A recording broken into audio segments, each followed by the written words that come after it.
Y pido que pues abran sus Biblias en Efesios. Ahí estamos viendo la armadura del cristiano. Libro de Efesios.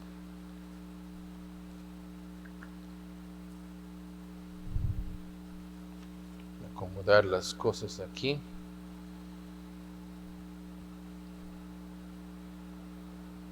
Estamos viendo el verso 17.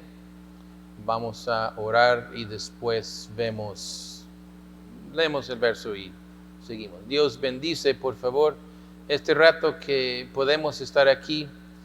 Y ahora, Señor, digo que podemos estar aquí todos juntos, aunque estamos en todos lados. Pero, Señor, gracias por la oportunidad.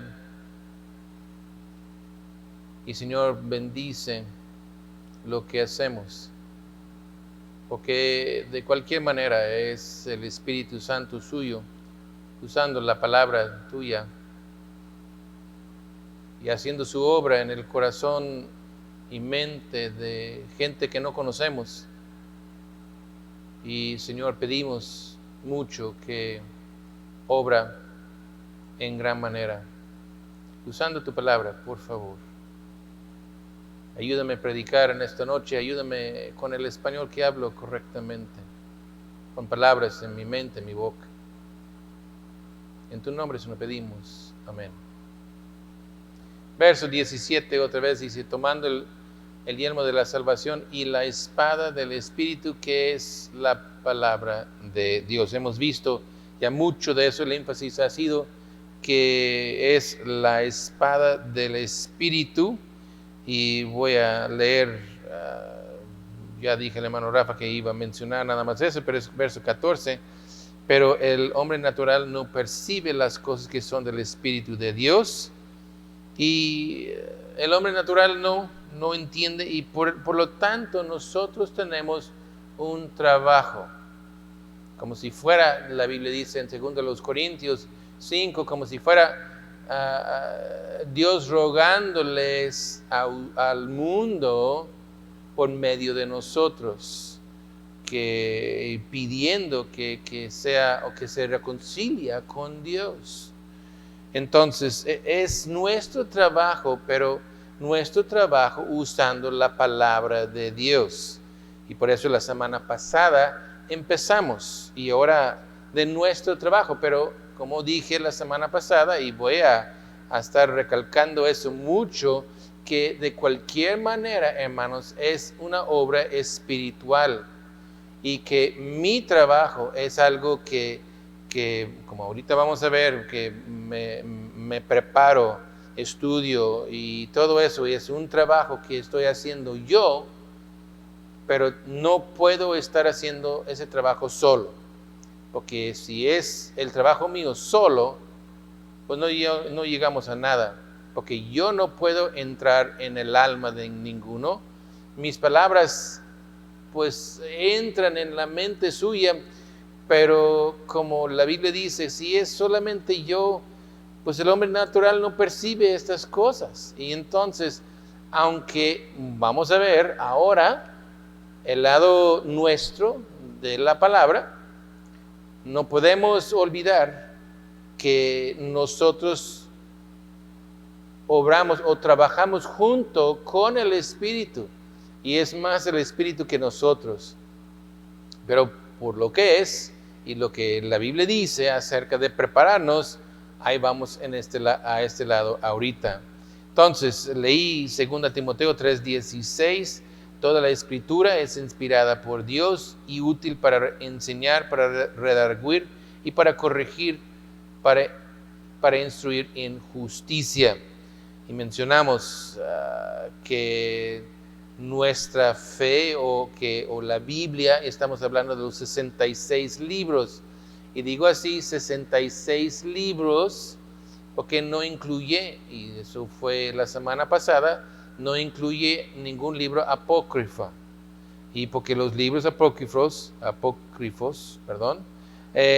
la palabra quiere decir, y oficialmente está dicha, que son cosas falsas o fingidas. ¿Okay? Cosas que no se aceptan en el canon. El canon es lo que es bíblico o que se acepta como auténticas y libros sagrados. ¿Okay? Libros que decimos que fueron inspirados por Dios, y es lo que quiere decir. Y son 66 libros, de Génesis a Malaquías, de Mateo a Apocalipsis, y nada entre Malaquías y Mateo, ¿okay? O tales libros apócrifas. Como expliqué la semana pasada, puede ser que esos libros contienen verdades, o como muchos libros contienen verdades, comentarios bíblicos que pueden ser muy buenos, pero no están al nivel de la palabra de Dios, porque eso fue directamente inspirada por el Espíritu de Dios. Entonces, ya aunque uno escribe un libro tan bueno que puede ser, que anime y todo eso, creo que Rafa hay que bajarle el volumen tantito, está queriendo sonar. Pero es, de cualquier manera, no llega al nivel de la Biblia. Entonces, dicho eso, como precaución, vuelvo a lo que dice aquí, toda la Escritura, que no es saber algo de los evangelios nada más, o sea, Mateo, Marcos, Lucas o Juan. Es parte de la Biblia, pero no es toda la Biblia.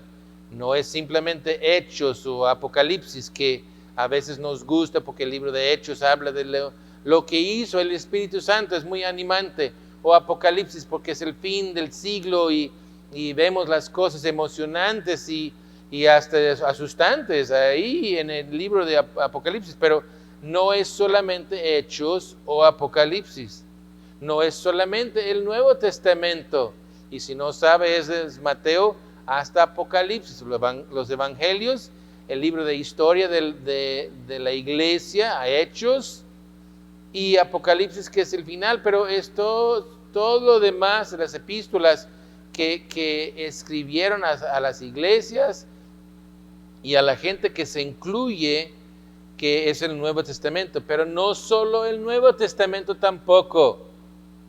No desechamos el Antiguo Testamento. No decimos que ya se acabó el Antiguo porque ya tenemos el Nuevo. Entiendo lo que es el pacto, entiendo lo que es la gracia, entiendo lo que es dando más luz por el Evangelio, hablando de los 4 evangelios, pero también dando más luz por las epístolas y libros ahí en el Nuevo Testamento que explica con más entendimiento y más luz y dando luz al Antiguo Testamento, pero no podemos desechar el Antiguo Testamento, porque si usted desecha el Antiguo Testamento y luego empieza a estudiar el Nuevo Testamento da o hace tanta referencia al Antiguo, pues si no sabe lo que dice el Antiguo Testamento, no va a entender ni la mitad del Nuevo Testamento, porque habla de todos aquellos, Abraham, Jacob, Isaac, David, habla de ellos, el pacto a David, y porque habla del Mesías que viene, que bueno que sabe que ese Mesías que venía era Cristo, pero dice tantas cosas, Isaías 53, que habla del Mesías, habla de aquel que viene. Si desecha todo el Antiguo Testamento, usted desecha mucho, en verdad. Y si empieza en el Nuevo Testamento, y como ha sido dicho muchas veces, pero si usted empieza y que tiene un plumón quizás o tijeras, como algunos dicen a veces, y empieza con tijeras quitar todo referencia al Antiguo Testamento del Nuevo, va a quedar con muy poco, en verdad. No va a quedar con unas cuantas hojas, porque es el complemento del Antiguo, da luz a la historia y muchas profecías Ahora del Antiguo vemos en el Nuevo y veremos más allá, ahí en Apocalipsis. No podemos estudiar Apocalipsis sin Daniel, sin Ezequiel. ¿Qué vamos a hacer, hermanos? Todas estas cosas en el Antiguo Testamento. No podemos entender muy bien Apocalipsis si no vemos de dónde, del Antiguo. Entonces, cuando hablamos de la Biblia, estamos hablando de toda la Biblia, los 66 libros de la Biblia. Y hermanos, mira, hablamos mucho del proverbio del día. Y pues cuando hablamos así, estamos diciendo el capítulo en el libro de Proverbios que corresponde a la fecha. Hoy es 12. Entonces leemos capítulo 12. No es que una regla, o tiene que hacerlo, pero es una manera. Oye, la sabiduría de Dios, ¿quién no quiere eso? Los salmos, ¿quién no lee los salmos? Y nos da tanto ánimo muchas veces leyendo las verdades de Dios en los salmos. No podemos quitar los salmos o proverbios o Génesis. ¿Cómo entendemos el fin si no entendemos el principio? No, hermanos. Cuando hablamos de la Biblia, estamos hablando de toda la palabra de Dios. Aunque decimos muchas veces el Evangelio.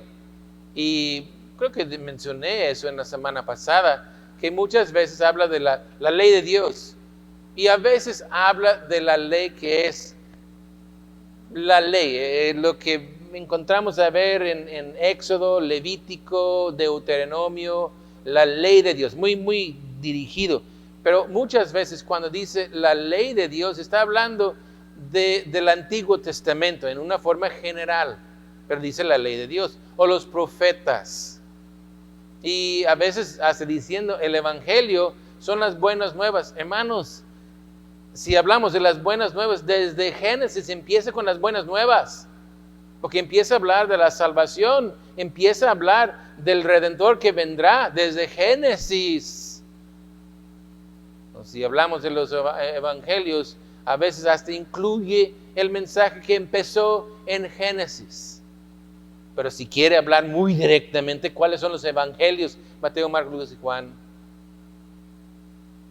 Bien, hay que ver el contexto. Nomás estoy diciendo porque muchas veces, desafortunadamente, nos ladeamos. Dice, no, solamente los evangelios. Dice evangelios. Y por eso es Mateo, Marcos, Lucas y Juan. Nada más. Pues decimos evangelios porque nombramos ese grupo de libros evangélicos porque eso habla de la venida de Cristo. Digo, la primera venida, advenimiento de Cristo. No el segundo advenimiento de Cristo, que eso es, hablamos en Apocalipsis. Eso no son buenas nuevas, que viene Cristo. ¿Cuál es el cristiano que no dice, oímos algo político, o de la pandemia, o de problemas que hay, o simplemente que problemas en tu propia vida, y dice, ojalá que viniera Cristo? ¿No será buenas noticias que viene Cristo hoy? Yo digo que sí. ¿Y cuáles son el Evangelio? Si no son las buenas nuevas. ¿Eso no es una buena nueva? Que viene Cristo, y qué hermoso será que viene Cristo hoy. ¿Eso no es buena nueva?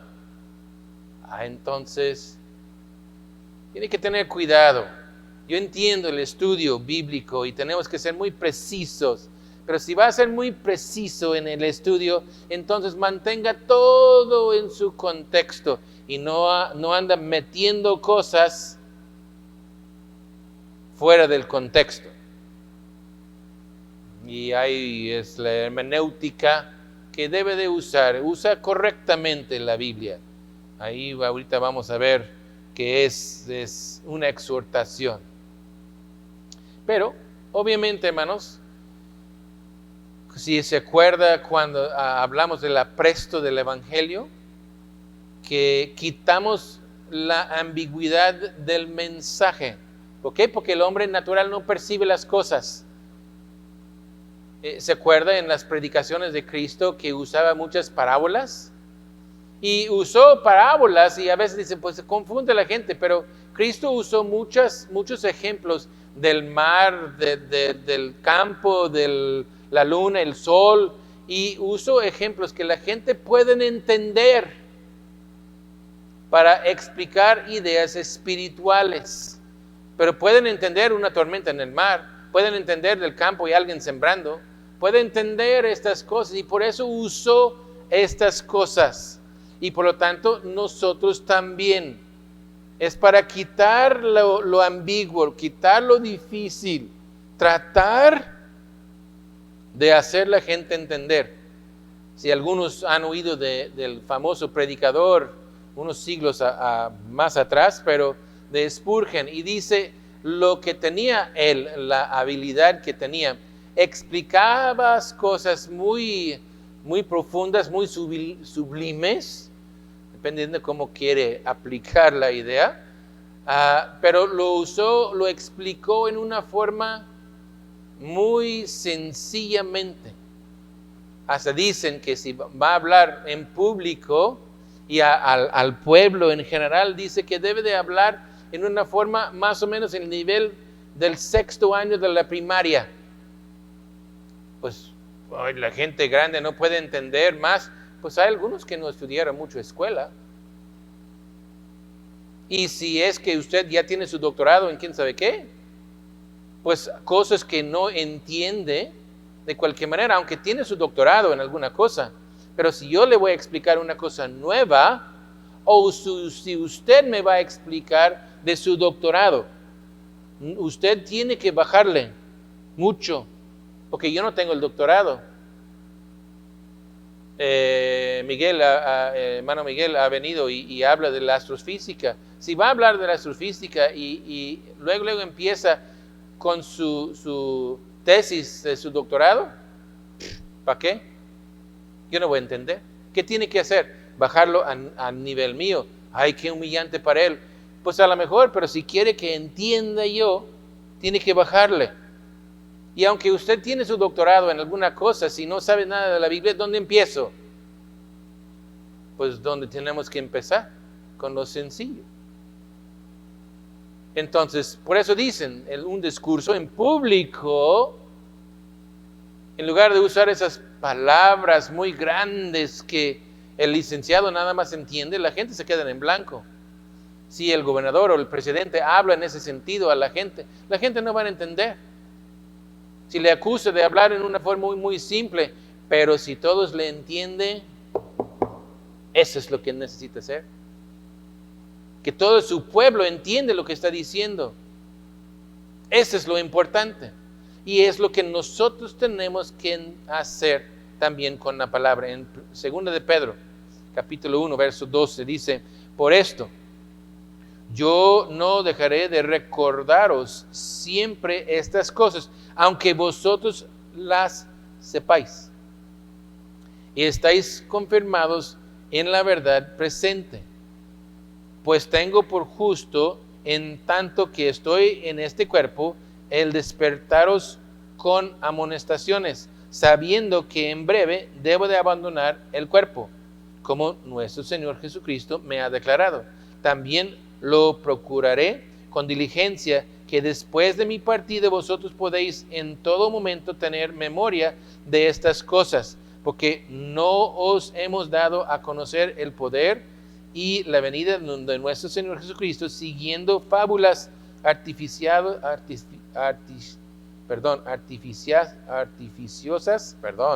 sino como habiendo visto con nuestros propios ojos su majestad. Por eso habla de que cuando vio la transfiguración de Cristo, pero está diciendo aquí, mira, yo voy a repetir esas cosas, aunque ustedes ya lo saben, y están confirmados en esta verdad presente, pero ¿sabe qué? Los voy a repetir y los voy a decir una y otra y otra y otra vez. Hasta Pedro está diciendo, mira, hasta que cuando ya no estoy, los voy a decir tanto para que sea por lo escrito, porque tenemos los libros de Pedro, y todavía podemos recordar lo que él dijo, pero diciendo él directamente a la gente, yo lo voy a decir tantas veces para que cuando ya no estoy yo, ahí está el eco de mis palabras en su mente para cuidarle, porque viene gente y vendrá después de mi partida, gente y de hasta lobos rapaces que entrarán y no tendrán misericordia de los hijos de Dios y dirán cosas falsas. Y por lo tanto, dice, aquí estoy diciendo lo mismo, la misma Biblia. ¿Otra vez lo mismo? Sí, porque olvidamos las cosas. Y por lo tanto, voy a repetir y repetir y repetir para que entiende bien, para que no es solamente entiendo, porque me dijeron 1000 veces, pero de tal manera que usted dice, no es solo que entiendo aquello, lo creo con todo mi corazón. No que me lavaron el coco, no. Si por eso otro llega lavando el coco y ya por fin lo que dejó Pedro, otro puso y lavó lo que dijo Pedro. Pero si el Espíritu Santo, porque no olviden, es la obra del Espíritu. Pero participamos en eso de tal manera que decimos una y otra vez las cosas para que no olvide. Padres, no tenga temor de repetir las cosas a sus hijos. Dice, les voy a enfadar. A lo mejor se van a decir, ya sé lo que dice. Y usted empieza a decir un versículo o una verdad de Dios y ellos empiezan a como que cantar contigo, ¿verdad? Y terminan, yo sé lo que va a decir, y terminan contigo el versículo. Qué bueno que hacen eso. Como que les está enfadando. No se preocupa cuando ya está con ellos. No. Qué bueno para que cuando ya no esté usted, empieza una cosa en su vida y esas palabras se le sale sin querer, porque usted lo puso tanto en la mente. Y están yendo por un camino y de repente, no. Hay algo en mi mente. ¿Qué es ese algo en su mente? Lo que puso los padres, lo dijeron tantas veces. Aunque ya lo saben, aunque ya papá, ya sé eso, yo lo puedo predicar hasta mejor que tú. Pues predíquelo entonces. ¿Verdad? Entonces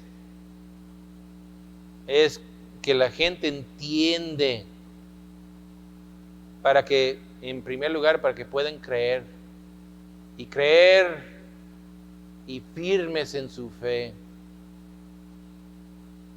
Y si seguimos de aquí más adelante, verso 19, dice, tenemos también la palabra profética más segura, a la cual hacéis bien en estar atentos, como una antorcha que alumbra en lugar oscuro, hasta que el día esclarezca y el lucero de la mañana salga en vuestros corazones, porque a veces el lugar más oscuro es el corazón tuyo. Entendiendo primero esto, que ninguna profecía de las Escrituras es de interpretación privada, porque nunca la profecía fue traída por voluntad humana, sino que los santos hombres de Dios hablaron siendo inspirados por el Espíritu Santo. Lo interesante de la palabra de Dios, y a veces dicen, no, que hay muchos hombres que escribieron eso, y tienen razón, hay muchos libros y muchos hombres, a través de muchos siglos. Esa es prueba que es la palabra de Dios, porque ni se conocieron y están de acuerdo. Es otra prueba que ese libro no es una idea humana.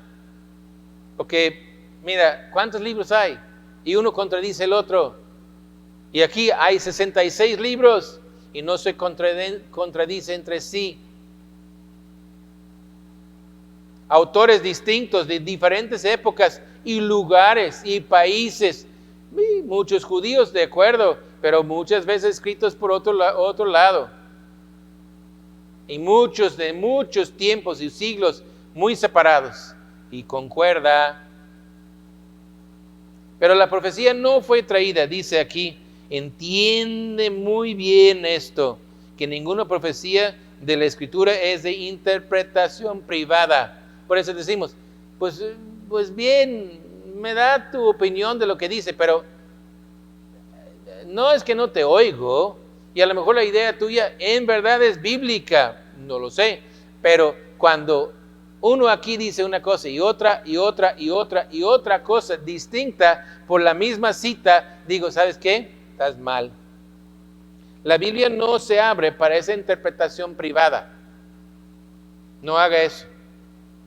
La Biblia habla y habla claramente. No anda diciendo, pero sí, para mí dice eso. No. No es para ti que dice eso. Es lo que Dios dijo en su palabra. ¿Qué es el sentido del texto que está usando usted? Y no lo usa fuera del contexto. Si es verdad bíblica lo que usted presenta, la Biblia sí lo dice directamente en alguna parte. Y a lo mejor más que una vez. Casi estoy seguro más que una vez. Lo dice. No tiene que acomodar alguna cosa aquí para que dice lo que tú quieres que diga. No es así. Entiéndeme bien. No es así. La Biblia habla y habla claramente y de un modo nada más. Aún es la precaución que doy a los alumnos en el instituto, que por cierto ahorita no tenemos por todo eso, pero de que las parábolas son cosas difíciles porque el problema es que cada uno interpreta la idea a su modo.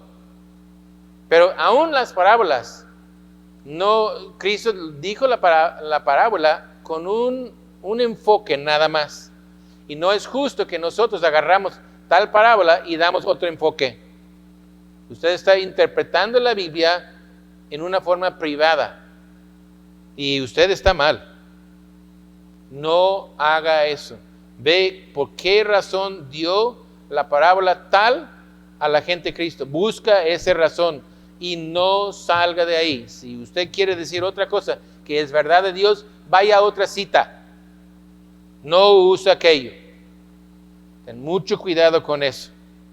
Porque ahí empezamos a sacar cosas que a fin de cuentas Dios no dijo. Y ahora si es así, usted es un profeta falso. Y ay de ti si pone o quita de la palabra de Dios con sus dichos bonitos. Mucho cuidado. Porque en 2 Timoteo 2:15 dice, procura con diligencia presentarte a Dios aprobado, como obrero que no tiene de qué avergonzarse, que usa bien la palabra de Dios. Estudia la Biblia con diligencia y mantenga la boca cerrada hasta que está muy seguro de lo que está diciendo, que está seguro que en verdad lo que estoy diciendo no es una interpretación mía, privada, pero que en verdad la Biblia lo dice aquí y aquí y aquí y aquí también. Las doctrinas o enseñanzas bíblicas son bíblicas por mucho en la Biblia. Rara es la vez que digo, ten cuidado cuando por un solo versículo saca una idea de la Biblia. Lo que vimos en domingo en la escuela dominical, ese domingo pasado, que José diciendo a Faraón, el sueño fue dado 2 veces, porque las cosas son seguras y van a suceder muy pronto. Muchos, lo mencioné en la escuela dominical, pero muchos toman eso porque es Génesis, el libro de principios, ¿verdad? El primer libro. Entonces, ¿qué es lo que vemos? Pues toman ese dicho y no para exagerar, pero tómalo como una advertencia. Porque las cosas dichas que son verdades bíblicas se encuentran en muchos lugares en la misma Biblia. No es un solo versículo que habla de aquello. Se repite en la Biblia una y otra y a veces un montón de veces.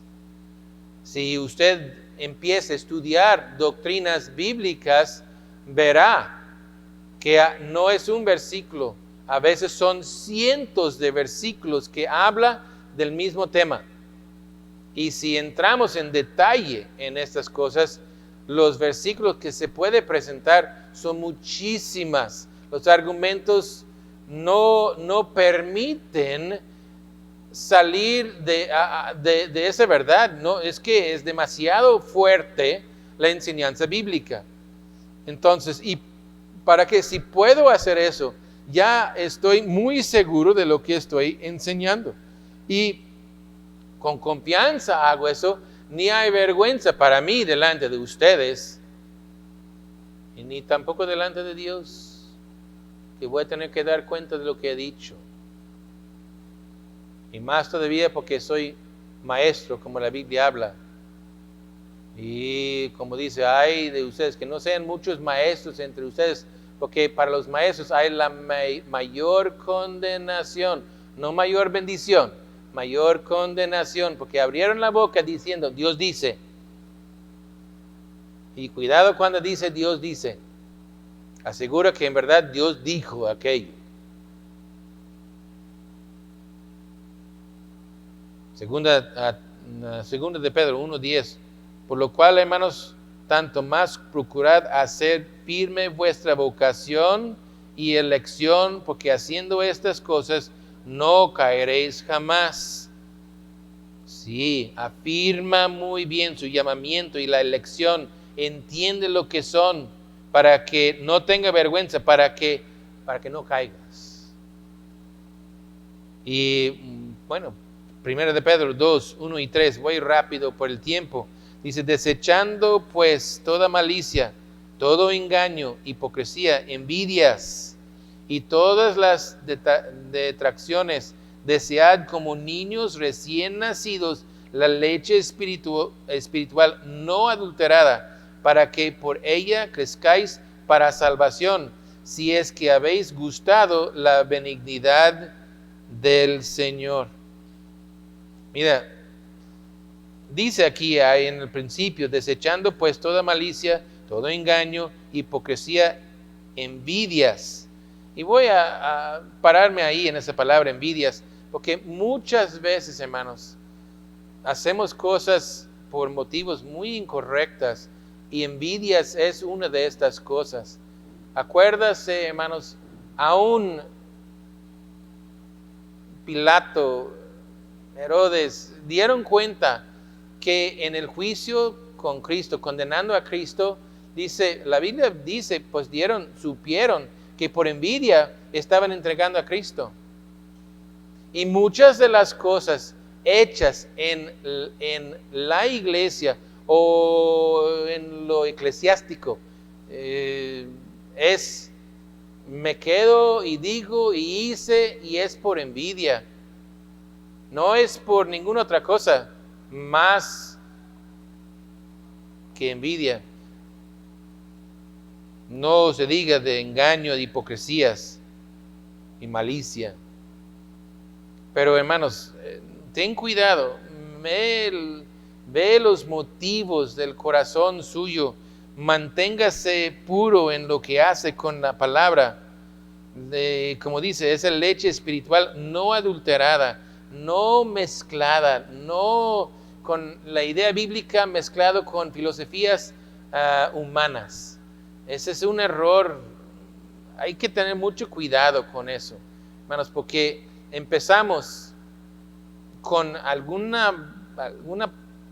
versículo en la Biblia y luego con ese versículo aplicamos principios filosóficos, principios de negocios, principios que pues son muy buenos, lógicos, humanamente hablando. Pero muchas veces en eso entramos, aún en la iglesia, en un programa, confiando en nuestro programa para poder hacer la obra de Dios. Y no digo que no seamos sensatos en lo que hacemos, pero confiamos en la palabra porque es la espada del Espíritu, no en el programa que tenemos. Porque podemos aplicar ideas de negocios. Y ideas de negocio es para que tu negocio crezca. Y una parte de la iglesia, queremos que la iglesia crezca. Pero que crezca no porque aplicamos principios de negocio, sino que el Espíritu Santo bendice de tal manera que la iglesia en verdad es la iglesia de Cristo, no iglesia mía. La bendición será, hermanos, que cuando viene Cristo y lleva su iglesia, que ninguno se queda aquí, que la iglesia bautiza la gracia queda completamente vacía. Y ninguno fue convertido a las ideas mías, pero todos fueron convertidos a Cristo y en verdad se fueron todos. Y como ya mencioné, pero vuelvo, en 1 de Pedro 1:25, más la palabra del Señor permanece para siempre. Y esta es la palabra que por el Evangelio os ha sido anunciada. Que no tenga vergüenza de la palabra, hermanos, que usa bien la palabra, no tenga vergüenza, aunque el mundo dice estás loco, o porque no perciben las cosas de Dios. ¡Qué milagro! Pero no tenga miedo, no tenga vergüenza, porque la palabra es poderosa, como dice en Hebreos 4:12, porque la palabra de Dios es viva y eficaz, y más cortante que toda espada de dos filos, y penetra hasta partir del alma y el espíritu, las coyunturas y tuétanos, y discierne los pensamientos y las intenciones del corazón. Y muchas veces el mundo no le gusta la palabra, porque por la palabra te metiste en su mente. Y dice aquí que discierne los pensamientos y las intenciones del corazón. Y muchas veces el mundo no le gusta el que usa la palabra, el que predica fielmente la palabra, porque esa palabra se mete como espada de dos filos y penetra hasta el alma de aquella gente, y aunque no quieren, saben que lo dicho es la verdad de Dios, como Esteban. Y acuérdense cómo le fue a Esteban, le mataron. Porque lo que dijo Esteban les cortó, les entró y no les gustó, y en ese momento tenían el poder político, entre comillas, el derecho, y levantaron piedras y le mataron a Esteban, porque la palabra entró y no les gustó. La palabra de Dios es poderosa, la palabra, úsala con confianza, no tenga miedo mencionar, pues la Biblia dice, la Biblia dice, presenta las verdades de Dios. Tenemos la Biblia en la mano, hermanos, la palabra de Dios.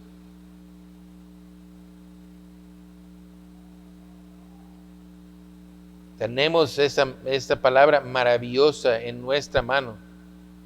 Debe de apreciar mucho lo que es. Aplica las razones que hay. Cuesta lo que cuesta, y ha costado mucho a mucha gente. Toma en cuenta, hermanos, tenemos esa palabra, tenemos la Biblia, y si fuera dicha, y en Hebreos habla del capítulo de la fe, ¿no? Y cuánta gente dieron su vida para que ahora tengamos la Biblia. Y no se diga, después de que terminó las escrituras, el canon, como hemos dicho ahorita, cuánta gente han dado y han perdido la vida porque caminaron con Dios defendiendo la verdad de este libro, porque saben que eso es la palabra de Dios. No es mía, no es un título. Palabra de Dios es el título del libro. No, es lo que es la palabra de Dios, y por eso defendemos la palabra tanto y creemos lo que dice, porque es infalible. La Biblia la gente no le gusta esa idea, algo infalible. Lo que quieren es que, no, yo soy el infalible, yo soy aquel que sabe todas las cosas. No, Dios es el que sabe, aún los pensamientos y las intenciones de tu corazón.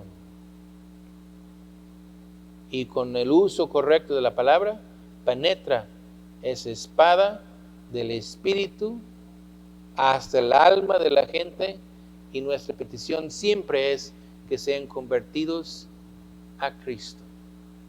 Cree en Él por el bien eterno tuyo. Cristo, nuestro Salvador. Oremos. Dios, bendice la palabra tuya porque es tuya. Que tu Espíritu Santo use la palabra como prometió hacer. Cuídanos y ayúdanos siempre a decir la verdad, no palabras acomodadas nuestras, pero la palabra tuya, la verdad tuya. Señor, úsanos, usa las palabras, dirija, controla nuestra mente y lengua, aún predicando la verdad tuya. Por favor, en tu nombre, Señor, en el nombre tuyo de Cristo Jesús, pedimos. Amén. Dios les bendiga.